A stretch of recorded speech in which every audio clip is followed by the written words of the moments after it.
If you are looking for motivation to take action, do something great, this is your sign. Because greatness always begins where comfort ends. We often talk about comfort zones, right? Like things that we can do better, things that we can improve. But I've never heard anybody talk about the opposite of a comfort zone. I'm sure they exist, but I haven't heard them. So let me introduce you to the concept of discomfort expansion. I'm the founder of a center where our mission is to unlock human potential. I've had the opportunity to work with some of the most successful entrepreneurs, celebrities, professional athletes in the world. And one thing that all of them have in common is their ability and willingness to expand their circle of discomfort. They say that the definition of insanity is doing the same thing over and over and expecting a different result. Well, the definition of genius is doing the same thing that everybody else is afraid to do. The thing that you really want to do, but you're too scared to do it, that's what makes you you. That's what makes you stand out from everybody else. And so if you want to be more successful, if you want to be happier, if you want to make a bigger impact on the world, then you need to learn how to expand your circle of discomfort. So here are some ideas. 1. Stop relying on autopilot.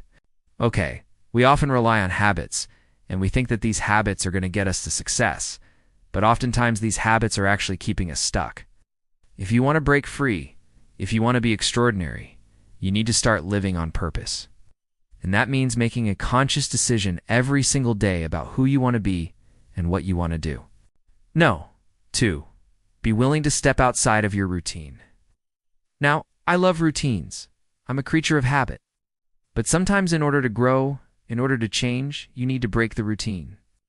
In fact, this is why vacations are so important. We go somewhere else.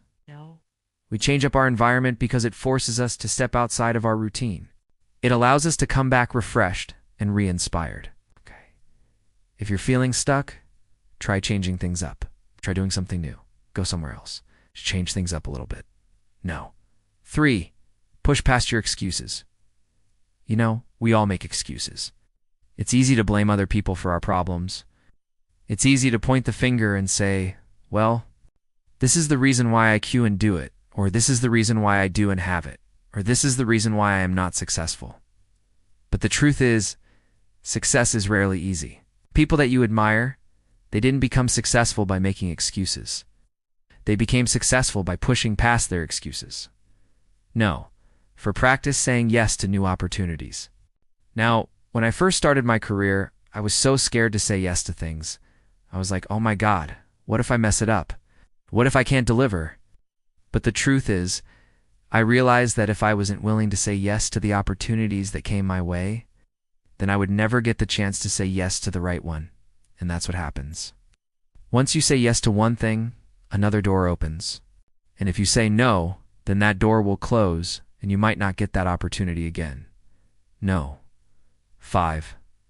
Ask for help. I think we tend to be very, very independent.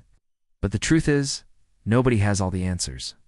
Nobody knows everything there is to know about any subject. Sometimes we just need a little bit of help. Asking for help doesn't make you weak. It actually makes you stronger because it allows you to leverage the strengths of other people. Everybody you meet, they have different skills, they have different talents. Leverage those strengths, ask for help, and use it to your advantage. 6. Set healthy boundaries.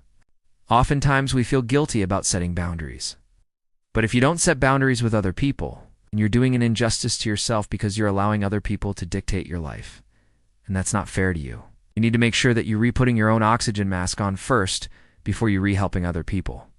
That way you can show up for other people without resentment. And I think that that's really important. 7. Embrace discomfort and see it as a sign that you're growing. I used to hate the uncomfortable conversations. I used to avoid them at all costs. But now I look for them. I look for them because I know that growth happens outside of my comfort zone.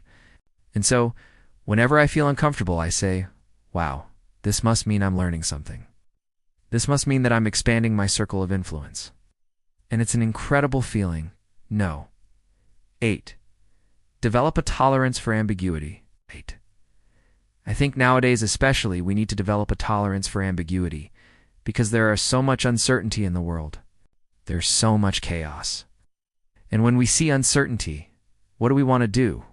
We want to run from it. But if you can develop a tolerance for ambiguity, if you can develop a tolerance for uncertainty, then you'll be able to thrive in any situation. No. 9. Learn how to say no to the small stuff. When I first started my career, I remember being so busy, so overextended. I was saying yes to everything. I was trying to please everyone, and the problem is I ended up burning myself out. And I realized that it was because I wasn't willing to say no to the small stuff. And so now when I'm faced with the choice of saying yes or no, I say no until I've proven myself wrong. Okay, if I'm not proud of it, I'm not doing it. Oh.